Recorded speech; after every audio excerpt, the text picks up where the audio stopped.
Guys, আমার এই lucky bamboo গাছটাকে আমি কিভাবে যত্ন করি তোমাদের আজকে দেখাই। এই লাকি বাম্বু গাছটা হচ্ছে আমার প্রিয় একটি গাছ। একে আমি প্রতি সপ্তাহে স্নান করাই। প্রত্যেক সপ্তাহে স্নান করালে এর পাতাগুলোও পরিষ্কার থাকে, আর এর যে ব্যাকটেরিয়া হয়, ইয়েলো ইয়েলো কালার হয়ে যায়, সেগুলোও আর হয় না। এর আগেও আমি কিনে এনেছিলাম, কিন্তু আমি ভুল করেছিলাম। তো আমার ভুলের দোষে সেই গাছটা হলুদ হয়ে মারা গিয়েছিল। তো আমি আবার এটা অনলাইন থেকে অর্ডার করেছি। আর এই যে বাটিটা যার মধ্যে থাকে সেটাকেও ভালো করে ধুয়ে নিলাম। ধুয়ে আমি এর মধ্যে বসালাম। এরপর আমি কিন্তু নর্মাল জল দিই না, আমি এই গাছে ফিল্টার ওয়াটার দিই।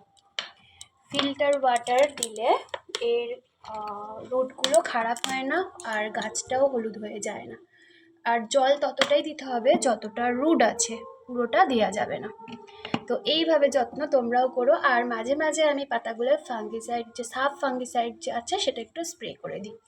দেখো কত সুন্দর আমার লাকি বাম্বু গাছটা রয়েছে। কেমন লাগলো অবশ্যই বলো।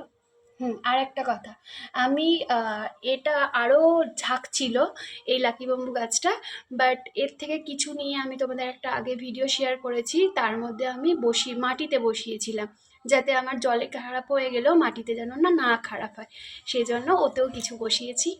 ওকে, টাটা, বাই বাই।